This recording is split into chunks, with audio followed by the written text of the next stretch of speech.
मग रेसिपी करण्यासाठी या ठिकाणी एक आपल्याला बाउल घ्यायचा आहे आणि त्यामध्ये 2 वाटी बेसन पीठ घ्यायचं आहे. बेसन पीठ घेताना चाळून घ्यायचं आहे. तुम्ही घरातील कुठल्याही वाटीने किंवा मेजरमेंट कपाने घेऊ शकता. ज्या वाटीने आपण बेसन पीठ घेतलेलं आहे त्याच वाटीने 1 वाटी दूध घेतलेलं आहे. दूध आधी तापून घेतलेलं आहे. तापून थंड करून म्हणजे नॉर्मल टेम्परेचरवरचं दूध आपल्याला घ्यायचं आहे. आता दूध या बेसन पिठामध्ये मिक्स करून घ्यायचं आहे. पहा 1 वाटी दूध टाकलं. असं हे जे मिश्रण आहे घट्टसर आहे. त्यामध्ये थोडं आणखी दूध घेतलं. साधारण पाव वाटी दूध पुन्हा घेतलेलं आहे. बेसन पीठ घेताना आपल्याला अगदी बारीक दळलेलंच घ्यायचं आहे. जे आपल्या घरामध्ये रेग्युलर बेसन पीठ असते त्याच बेसन पिठाचा वापर मी या ठिकाणी केलेला आहे. बेसनानुसार थोडंसं दूध कमी अधिक लागू शकतं. पहा एक सुद्धा गाठ नाही, अगदी स्मूथ अशा प्रकारे हे मिश्रण झालेलं आहे. तुम्ही थिकनेसही पाहू शकता. आता यावरती झाकण ठेवून 5 मिनिटं असंच राहू देऊ. 5 मिनिटं झाले. 5 मिनिटानंतर पुढची प्रोसेस आपल्याला करायची आहे. एक जाड तळाची कढई घ्यायची आहे. शक्यतो नॉनस्टिकचा पॅन घ्या आणि त्यामध्ये 1 वाटी साजूक तूप घेतलेलं आहे किंवा तुम्ही वनस्पती घी म्हणजेच डालडाचा सुद्धा वापर करू शकता. पॅनमध्ये तूप टाकलेलं होतं. आता त्यामध्ये हे जे बेसनाचं मिश्रण आहे हे सुद्धा टाकून घ्यायचं आहे आणि तुपामध्ये सगळं हे मिश्रण मिक्स करून घ्यायचं आहे. ह्या प्रकारे मिक्स झाल्यानंतर मात्र कढई किंवा पॅन जो घेतला असेल तो आपल्याला गॅसवरती ठेवायचा आहे आणि गॅस चालू करायचा आहे. गॅस चालू केल्यानंतर अगदी गॅसची फ्लेम आपल्याला कमी ठेवायची आहे. मंद गॅसवरती मिक्स करून घेऊ. पहा तूप हे वितळायला लागलेलं आहे. अशा प्रकारे सतत मिक्स करून घेऊ. आता मिक्स करत असतानाच त्यामध्ये 2 कप बेसन पिठासाठी 2 टेबलस्पून रवा टाकायचा आहे. रवा घेताना अगदी बारीकच घ्यायचा आहे. जो 0 नंबरचा रवा असतो ना तो रवा टाकायचा आहे. रव्यामुळे ह्या रेसिपीला छान अशी चव येते, म्हणून रवा नक्कीच घाला. गॅस अगदी कमी करायचा आहे. कुठेही गॅसची फ्लेम मोठी करायची नाही किंवा मीडियम सुद्धा करायची नाही. अगदी मंद गॅसवरती अशा प्रकारे आपल्याला हे परतत घ्यायचं आहे. तर आता मैत्रिणींनो, तुम्ही म्हणाले किती वेळ परतत घ्यायचं आहे. तर हे जे मिश्रण आहे सुरुवातीला पहा किती पातळसर झालेलं होतं आणि आपण जसं हे परतत घेतो ना असं हे ड्राय होतं. आणि हे बेसन पीठ छान असं भाजून झालं की घरामध्ये सुद्धा छान असा सुगंध हा दरवळतो. मोकळं सळसळीत असं हे मिश्रण झालेलं आहे. पहा अगदी दाणा वेगवेगळा झालेला आहे आणि रंगही असा बदललेला आहे. अशा प्रकारे भाजून झाल्यानंतर गॅस आपल्याला बंद करायचा आहे.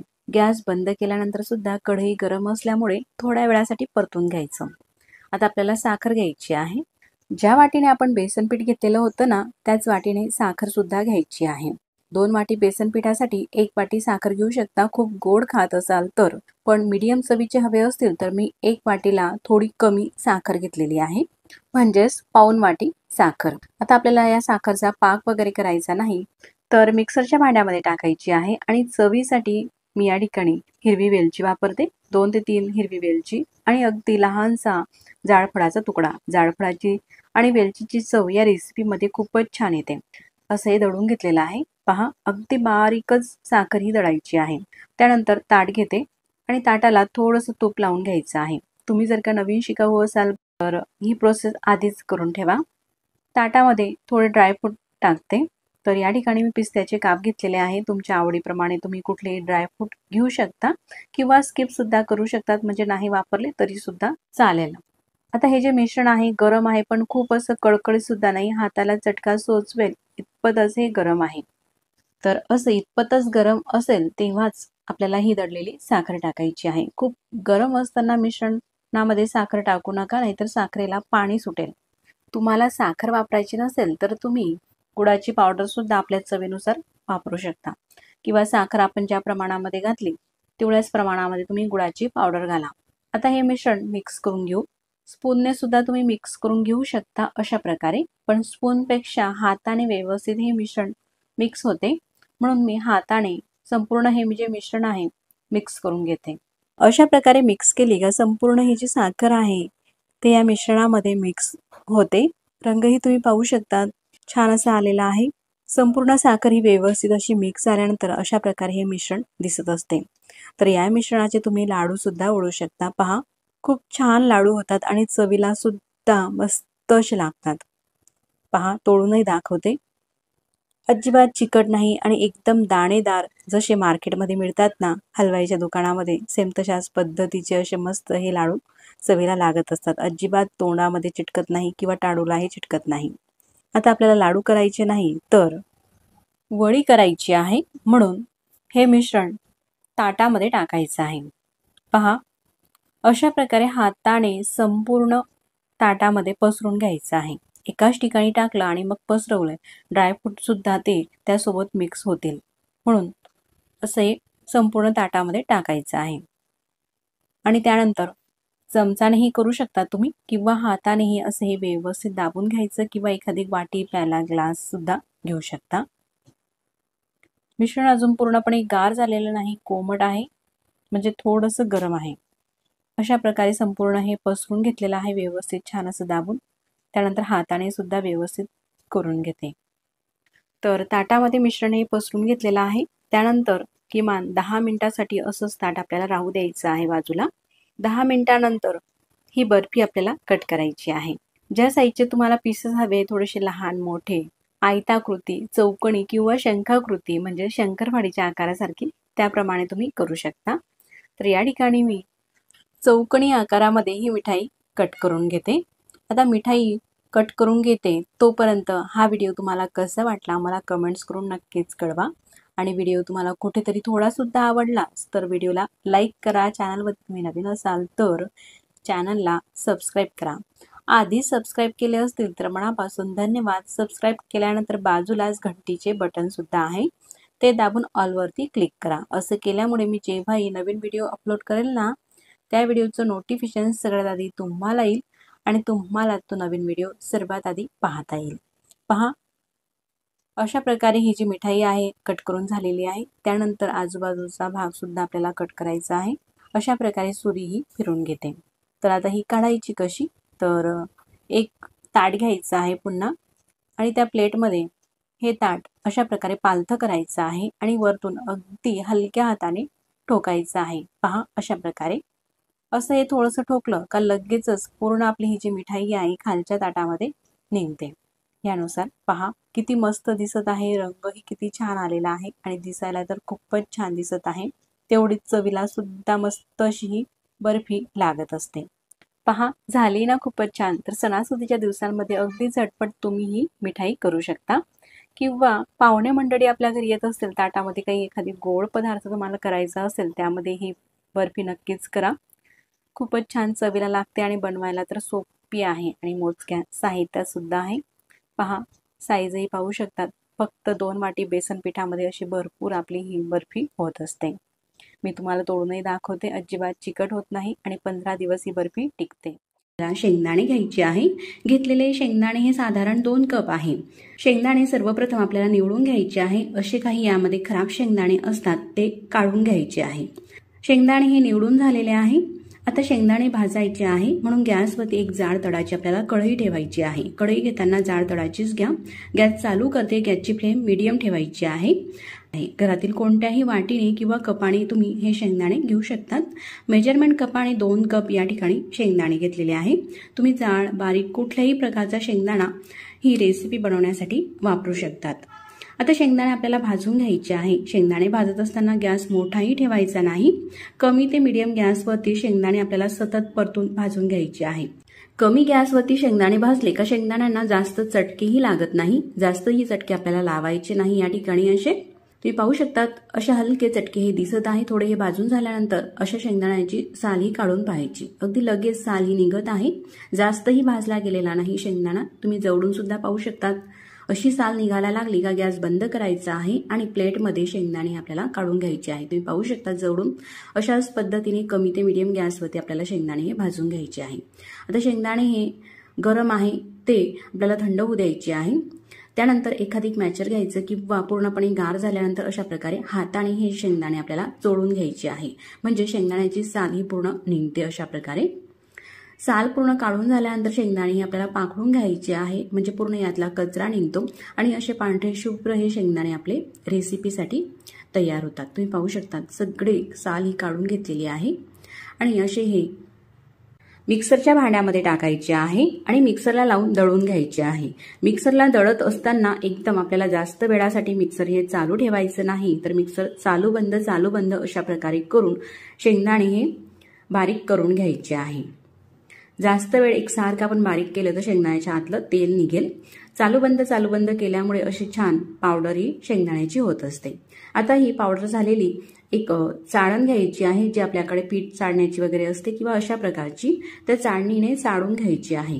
म्हणजे यामध्ये जाडसर काही कणे असतात ना, ते चाळणीमध्ये शिल्लक असतात आणि जे आपल्याला हवेत अगदी बारीक असं हे पीठ शेंगदाण्याचं ते खाली पडत असते. आता संपूर्ण हे शेंगदाण्याचं केलेलं पीठ चाळून घ्यायचं आहे आणि जाडसर राहिलेलं ज्या कण्या असतात शेंगदाण्याच्या त्या पुन्हा मिक्सरच्या भांड्यामध्ये टाकायच्या आहे आणि पुन्हा मिक्सर चालू बंद अशा प्रकारे करून वाटून घ्यायचं आहे.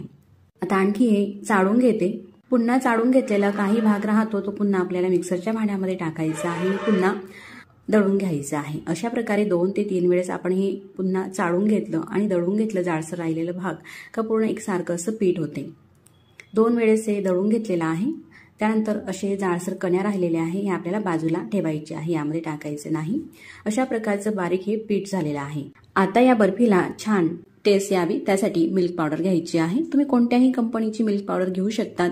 एक लहान वाटी मिल्क पावडर घेतलेली आहे. यापेक्षा कमी घेतली मिल्क पावडर तर चालेल, पण जास्तही घेऊ नका, नाहीतर जास्तच मिल्क पावडरचा टेस्ट या बर्फीमध्ये येईल.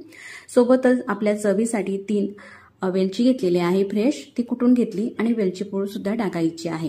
पूर्णपणे हे पीठ मिक्स करून घेतलं.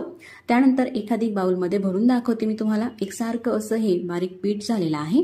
त्यापासून आपल्याला बर्फी करायची आहे. अतिशय चविष्ट ही बर्फी होत असते आणि झटपट होत असते. जास्तही काही साहित्य लागत नाही. तर त्यासाठी पुन्हा आपल्याला तीच जाड तळाची कढई घ्यायची आहे आणि कढईमध्ये 1 कप साखर घ्यायची आहे. म्हणजेच जेवढे आपण शेंगदाणे घेतलेले होते शेंगदाण्याच्या निम्मे, म्हणजेच 1 कप साखर घेतली. 2 कप शेंगदाण्यासाठी 1 कप साखर आणि 1 कप साखरेसाठी अर्धा कप पाणी टाकायचं आहे. गॅस चालू केलेला आहे. गॅसची फ्लेम मोठीही ठेवायची नाही, तर मीडियम गॅस ठेवलेला आहे आणि मीडियम गॅसवरती आपल्याला ही साखर ढवळून घ्यायची आहे. पाण्यामध्ये पाक करायचा आहे आपल्याला. तर असं जास्त कडकही पाक करायचा नाही, तर मी तुम्हाला सांगते कशा पद्धतीने पाक आपल्याला करायचा आहे. तर साधारण 3 मिनिटं लागत असतात हे पाक होण्यासाठी. या ठिकाणी अशी ही उकळी आली का आणखी आपल्याला हे मिक्स करत राहायचं आहे आणि असा थोडासा चिकटसर हा पाक झाला का हातावरती चिटकून पाहायचा. असा थोडासा गार झाला का तुम्ही पाहू शकतात असं थोडासा तार तुटत आहे. अगदीही आपल्याला हा पाक कडक करायचा नाही. हलका असा तार तुटायला लागला की गॅस अगदी आपल्याला कमी करायचा आहे आणि कमी करून घेतल्यानंतर गॅस हे जे पीठ आहे शेंगदाण्याचं ते पीठ या पाकामध्ये टाकायचं आहे. पीठ टाकत असताना जास्तही एकदम पूर्णपणे आपल्याला हे पीठ टाकायचं नाही, तर असं थोडं थोडं टाकायचं आहे आणि चमच्याने मिक्स करून घ्यायचं आहे. जर का एकदम पीठ टाकलं तर यामध्ये गुठळ्या होऊ शकतात, म्हणून थोडं थोडं पीठ टाकायचं आहे आणि मिक्स करायचं आहे. गॅस या ठिकाणी तुम्ही कमीही करू शकतात किंवा बंदही करून घेऊ शकतात 1 मिनिटासाठी. जोपर्यंत आपण हे पीठ टाकतो शेंगदाण्याचं आणि मिक्स करतो तेवढा वेळ बंद जरी केला तरी गॅस चालेल. तर मी या ठिकाणी गॅस अगदी कमी केलेला आहे आणि सगळं पीठ हे टाकून घेतल्यानंतर अगदी बराबर आपल्याला हे मिक्स करून घ्यायचं आहे. अजिबात जास्त वेळ आपल्याला घालवायचा नाही, नाहीतर हे तळाला लागू शकते. आणि मिक्स करत असतानाच एकसारखं अशा प्रकारे मिक्स करत घ्यायचं आहे. जाड तळाची कढई असली ना, हे जळण्याचं टेन्शनही नसते. जर का पातळसर बुडाची कढई असली तर तळामध्ये हे लागलं तर आपली पूर्ण ही रेसिपीच चवीला खराब होते. तर त्यासाठी भांडं घेताना जाड तळाचं घ्या. मिश्रण आपण हे मिक्स करत आहोतच, पण थोडंसं पातळसर सैलसर हे मिश्रण वाटत आहे. असा घट्टसरपणा थोडासा येऊ द्यायचा आहे. जास्तही आपल्याला हे थिक करायचं नाही. साधारण 1 मिनिटापर्यंत आपल्याला हे कमी ते मीडियम गॅसवरती मिक्स करायचं आहे. आता मिश्रणाला थोडा घट्टसरपणा हा जाणवत आहे. त्यानंतर असं चमच्यावरती थोडंसं मिश्रण हाताने घ्यायचं आहे. मिश्रण खूप गरम आहे, सावधगिरीनेच घ्यायचं आहे. अगदी थोडंसं घेतल्यानंतर गोळीही वळून पाहायची. अशी छान गोलाकारामध्ये ही गोळी वळली गेलेली आहे. तुम्ही पाहू शकता या ठिकाणी छान चिकटसरपणा आलेला आहे. गॅस बंद करते आणि कढई खाली उतरून घेतलेली आहे. स्पूनला चिटकलेलं मिश्रणही पूर्णपणे काढून घ्यायचं आहे. त्यानंतर पावभाजीचा आपल्याकडे मॅचर असते किंवा अशा प्रकारची ठेचणी असेल किंवा हे नसेल तर ग्लासही तुम्ही घेऊ शकतात. ग्लास किंवा एखादी प्याला वगैरे, आणि त्या साह्याने अशा प्रकारे हे जे मिश्रण आहे आपल्याला रगडून घ्यायचं आहे. एकदम स्मूथपणा छान येतो आणि आपली जी बर्फी आहे ना मिठाई, ती सुद्धा तोंडात टाकताच विरघळणारी एकदम स्मूथ चवीलाही होत असते. साधारण 1 ते 1.5 मिनिटापर्यंत अशा प्रकारे आपल्याला हे मिश्रण मिक्स करून घ्यायचं आहे। गरम आहे तोपर्यंतच आणि गार झाल्यानंतरच हातानेच मग करायचं आहे। आता मिश्रण हे पूर्णपणे गार झालेलं आहे, अगदी हलकं हाताला चटका सोचवेल एवढंच गरम आहे। हाताने अगदी कणिकच्या उंड्याप्रमाणेच हे मिश्रण होत असते। तुम्ही पाहू शकता कणिकप्रमाणेच आपण हे मळून घेऊ शकता। असं हे मिश्रण घट्टसर झालेलं आहे। असं हे थोड्या वेळासाठी मळून घ्यायचं आहे। कढईला चिटकलेलं मिश्रण सुद्धा आपण चम्मचने काढून घेऊ। तर मंडळी, ही जी बर्फी आहे ना, अगदी काजू कतली सारखीच दिसायला दिसत असते आणि चवीलाही छान अशी लागते। तुमच्याकडे जर का पाहुणे मंडळी आले तर त्यांना ओळखू सुद्धा येणार नाही का ही तुम्ही कशापासून बनवलेली आहे। यामध्ये आपला खवा, तूप किंवा दूध यापैकी काही महागड्या अशा वस्तू वापरायची गरज नाही। छान असे स्मूथ मळून घेतल्यानंतर या ठिकाणी एखादी चॉपिंग बोर्ड घेतलेला आहे मी, किंवा तुम्ही ताटही घेऊ शकता, त्यालाच फक्त थोडंसं तूप लावून घेतलेलं आहे खाली। आता हे बर्फीचं मिश्रण चॉपिंग बोर्डवरती ठेवायचं आहे आणि लाटून घ्यायचं आहे। लाटत असताना असा चौकोनी आकार द्यायचा आहे, म्हणजे जेव्हा आपण याची कटिंग करतो ना बर्फीची, तेव्हा वाया सुद्धा जात नाही। सगळ्या ह्या बर्फ्याच्या वड्या आहेत त्या छान अशा आपल्याला कट करता येतात। अशा प्रकारे हे लाटून घेतलेलं आहे। थोडंसं जाड राहू द्यायचं आहे आपल्या आवडीप्रमाणे। त्यानंतर कट करायचं आहे एखादी सुरी वगैरे घेऊन।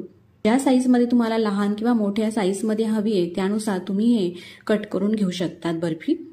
तर ज्याप्रमाणे काजू कतलीची साईज असते ना, त्या साईजनुसारच मी या ठिकाणी तुम्हाला ही काजू कतली आपण होममेड बनवलेली, काजू न वापरता, मार्केटमधून काजू कतली आपण आणतो त्या काजू कतलीला शंखाकृती असा हा आकार असतो, त्याच आकारामध्ये मी ही कतली तुम्हाला कट करून दाखवते, म्हणजेच ही मिठाई।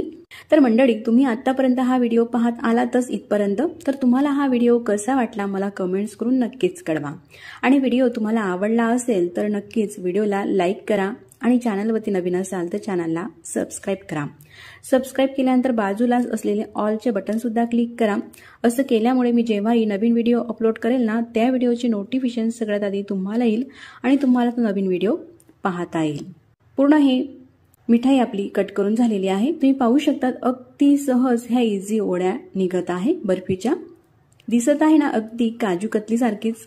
मार्केटमधून जशी आपण काजू कतली आणतो ती अशीच दिसते, पण त्याला सिल्वर पेपर लावलेला असतो, म्हणजे चांदीची वर्क। पण हे खाणं शरीराला कुठेतरी हानिकारक असतं, पण हे न लावता आपण अशा ड्रायफ्रूटने सुद्धा ही जी आपण बर्फी बनवलेली आहे अगदी काजू कतली सारखीच दिसायला, ती ड्रायफ्रूटचे काप घेऊन किंवा केसरच्या एक एक काड्या ठेवून सुद्धा ही बर्फी आपण गार्निशिंग छान करून घेऊ शकतात। या ठिकाणी मी ड्रायफ्रूट मध्ये पिस्त्याचे काप असे हे लावून घेतलेले आहे। तुम्ही पाहू शकता ही जी बर्फी आहे किती छान अशी दिसत आहे आणि अजिबात न चिपचिप होता छान अशी ही ड्राय वाटत आहे। एक एक वडी अगदी भराभरी निघत आहे, कुठेही चिकटसरपणा याला येत नाही, जशी काजू कतलीच ही दिसत आहे।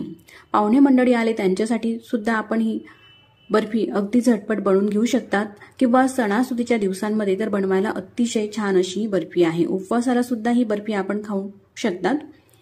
तोंडात ठेवताच विरघळणारी, अगदी मऊसूत, अगदी झटपट होणारी ही बर्फीची रेसिपी तुमच्या मित्रमैत्रिणींमध्ये नक्कीच नातेवाईकांमध्ये शेअर करा, म्हणजे तेही सुद्धा सणासुदीच्या दिवसांमध्ये अगदी झटपट अशा पद्धतीची बर्फी। मग रेसिपीला सुरुवात करू।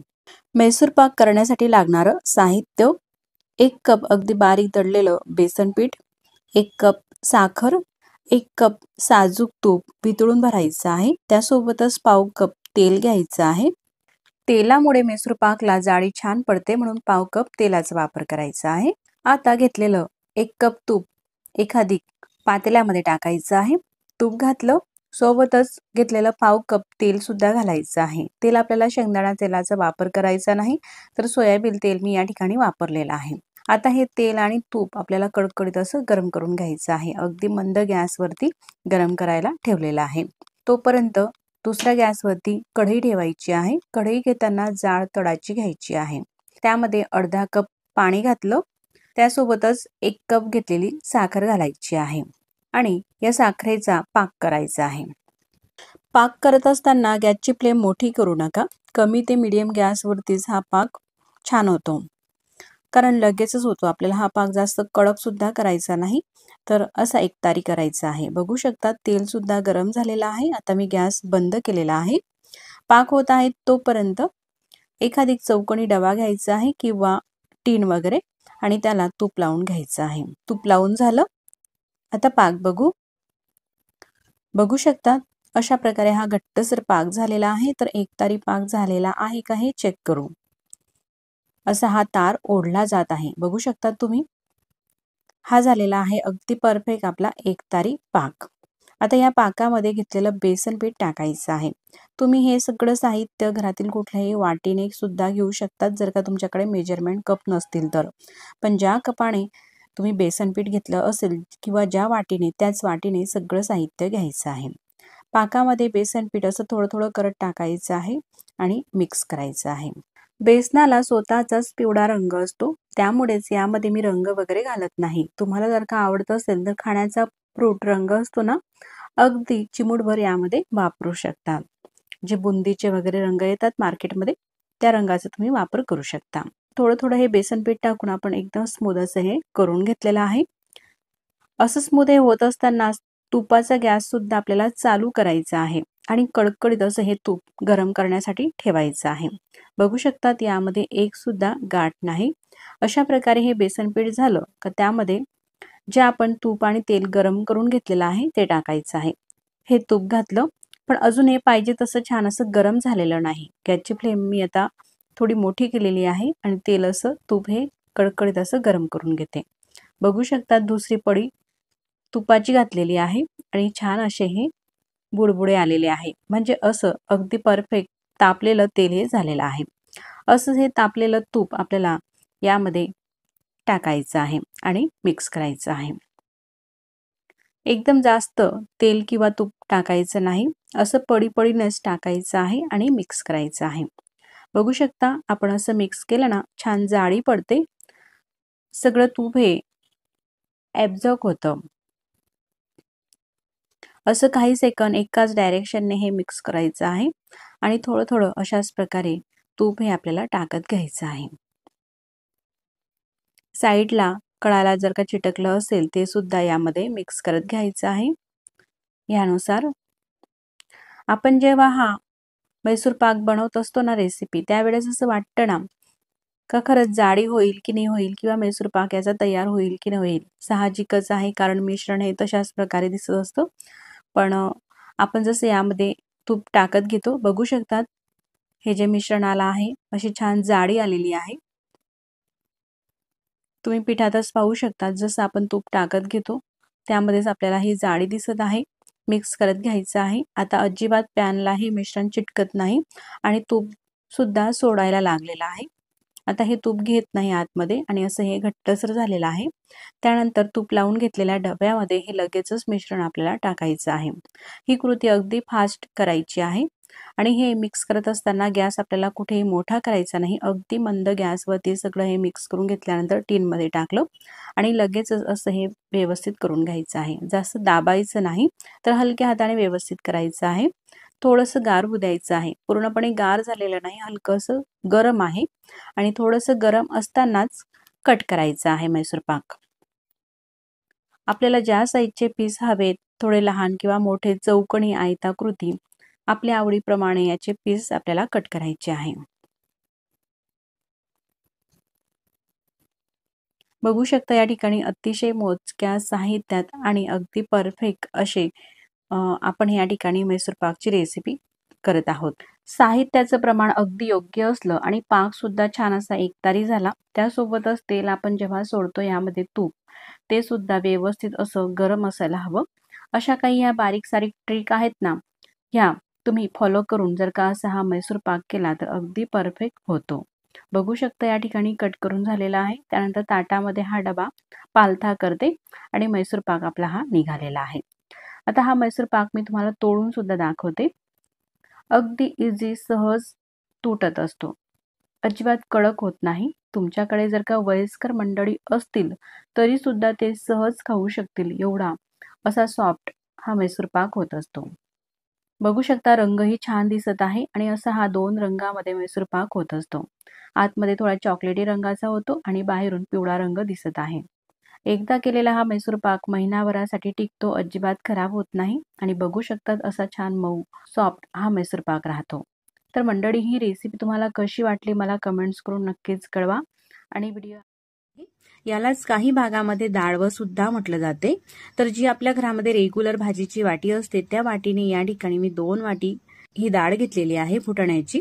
घेतलेली डाळ आपल्याला कढईमध्ये घालायची आहे। त्यानंतर गॅस चालू करायचा आहे। गॅसची फ्लेम कमी ते मीडियम ठेवायची आहे आणि परतून ही डाळ भाजून घ्यायची आहे।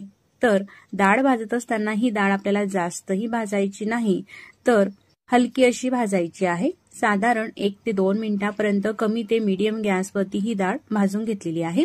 जास्त सुद्धा या डाळीचा रंग आपल्याला बदलू द्यायचा नाही। भाजून झालेली डाळ ताटामध्ये काढून ही आपल्याला थंड होण्यासाठी ठेवायची आहे। डाळ ही पूर्णपणे गार होत आहे तोपर्यंत मिक्सरच्या भांड्यामध्ये ज्या वाटीने आपण 2 वाटी डाळ घेतलेली आहे ना, त्याच वाटीने 1 वाटी साखर मिक्सरच्या भांड्यामध्ये टाकून ही साखर आपल्याला दळून घ्यायची आहे। तुमच्याकडे जर का रेडीमेड दळलेली साखर असेल त्या साखरेचा सुद्धा तुम्ही वापर करू शकतात। साखर दळताना अशी फाईन बारीकच आपल्याला ही दळायची आहे। त्यानंतर एक बाउल घ्यायचा आहे आणि एखादी अशा पद्धतीची चाळण घ्यायची आहे आणि ही साखर दळलेली चाळून घ्यायची आहे, म्हणजे अख्खे साखरेचे कण राहायला नको। साखर ही चाळून झालेली आहे। त्यानंतर डाळ जी आहे ती सुद्धा गार झालेली आहे आणि पूर्णपणे थंड झाल्यानंतरच ही डाळ मिक्सरच्या भांड्यामध्ये टाकायची आहे आणि डाळ सुद्धा मिक्सरला लावून ही दळून घ्यायची आहे। एकदम फाईन असं बारीक पीठ करायचं आहे। अजिबात जाडसर ही डाळ आपल्याला दळायची नाही। तर आता हे डाळीचं केलेलं पीठ सुद्धा चाळून घ्यायचं आहे। ज्या बाउलमध्ये आपण साखर चाळून घेतलेली आहे त्या चाळणीमध्ये ही दळून घेतलेली डाळीचं जे पीठ आहे ते टाकायचं आहे आणि चाळून घ्यायचं आहे, जेणेकरून काही जाडसर कणे वगैरे डाळीचे राहिले असतील ते निघतात या प्रकारे। त्यानंतर दळलेली साखर आणि हे डाळीचं पीठ मिक्स करून घ्यायचं आहे। या ठिकाणी आपण 2 वाटी डाळ घेतली, 1 वाटी साखर घेतली आणि 1 वाटी तूप घ्यायचं आहे। त्यानंतर हे तूप आपल्याला गरम करून घ्यायचं आहे, म्हणून कढईमध्ये टाकायचं आहे किंवा तडका पॅन मध्ये सुद्धा तुम्ही टाकून गरम करून घेऊ शकतात। अशा प्रकारे तूप खूप असं कडकडीत सुद्धा आपल्याला तापवायचं नाही, तर असं हे गरम झालेलं आहे। तर तुम्ही पाहू शकतात या ठिकाणी तुपाचा धूर वगैरे निघालेला नाही, तर तूप असं गरम झालेलं आहे, जास्तही खूप तापवायचं नाही। त्यानंतर हे जे तूप आहे पिठावरती टाकायचं आहे, एकदम सुद्धा टाकायचं नाही, तर असं थोडं थोडं करत टाकायचं आहे।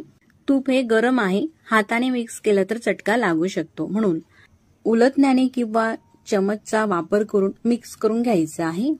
मिश्रण हे कोरडं वाटत आहे अजून, म्हणून पुन्हा थोडं तूप टाकते, पुन्हा मिक्स करून घेते। तर हे जे लाडू आहे बनवायला अतिशय सोपे आहे आणि फक्त 5 ते 7 मिनिटांमध्येच आपण हे लाडू बनवून घेऊ शकतो।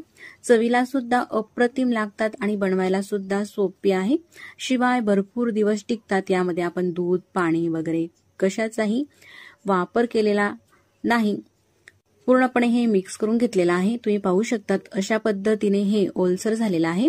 जर का यदा कदाचित तुमचं हे जे मिश्रण पातळसर वाटलं तुम्हाला, तूप जर का जास्त घातलं गेलं, तर पीठ पुन्हा थोडं बारीक करायचं डाळव्याचं आणि त्यामध्ये मिक्स करून तुम्ही हे लाडू वळून घेऊ शकतात, किंवा ड्राय वाटत असेल तर त्यामध्ये आणखी तूप टाकून घेऊ शकतात। अशा पद्धतीचं अगदी परफेक्ट हे मिश्रण झाल्यानंतर लाडू हे वळून घ्यायचे आहे। ज्या साईज मध्ये आपल्याला हवे, थोडे लहान किंवा थोडे मोठे, मीडियम, त्या साईज मध्ये हे लाडू आपण वळून घेऊ शकतो। तुम्ही पाहू शकता या ठिकाणी एकही क्रॅक वगैरे जात नाही ह्या लाडूला, अगदी बराबर हे लाडू वळून होत असतात। पहिला लाडू हा तयार झालेला आहे। असा प्लेन सुद्धा तुम्ही वळून घेऊ शकतात, किंवा मी आणखी तुम्हाला काही लाडू हे वळून दाखवते। अशा पद्धतीने मिश्रण घ्यायचं आणि हातामध्ये गोलाकार द्यायचा, अगदी झटपट। आणि लाडू हे आकर्षक दिसण्यासाठी यावरती काही ड्रायफ्रूट सुद्धा तुम्ही लावून घेऊ शकतात, किंवा आधी दाखवल्याप्रमाणे प्लेन सुद्धा करू शकतात। अगदी बराबर हे लाडू वळले जात आहे। तर या ठिकाणी लाडू हे आकर्षक दिसण्यासाठी पिस्त्याचा काप लावून घेते। किती मस्त असे हे लुसलुशीत पेढ्यासारखे हे लाडू दिसत आहे आणि अगदी बराबर हे लाडू वळले जातात। या ठिकाणी आपला दुसराही लाडू वळून झालेला आहे। तर अशाच पद्धतीने बाकीचे राहिलेले लाडू सुद्धा वळून दाखवते। त्यानंतर हे लाडू बनवण्यासाठी आपल्याला किती तुपाचा वापर करायचा आहे किंवा किती तूप हे लागलेलं आहे तेही मी तुम्हाला दाखवते। तर 2 वाटी डाळ मध्ये साधारण हे 8 लाडू झालेले आहे, असे मोठ्या साईजचे। तुम्ही पाहू शकतात अगदी जिभेवर ठेवताच विरघळणारे एकदम लुसलुशीत खवा मिल्क पावडर किंवा पाक न करता किंवा पीठ सुद्धा न भाजता अगदी झटपट हे लाडू आपल्याला बनवता येतात आणि चवीला सुद्धा अप्रतिम लागतात. शिवाय जास्त दिवस सुद्धा हे लाडू टिकतात, अजिबात खराब होत नाही. तुम्ही महिनाभरासाठी जरी ठेवले तरी हे लाडू अजिबात खराब होत नाही, कारण यामध्ये आपण दूध किंवा पाण्याचा वापर केलेला नाही. लाडू मी तुम्हाला तोडून दाखवते, अगदी पेढ्यासारखा असल्यामुळे तशाच पद्धतीचा हा लाडू दिसत आहे. तर पद्धतीचे लाडू नक्कीच करून पहा, घरातील सगळ्यांनाच आवडतील.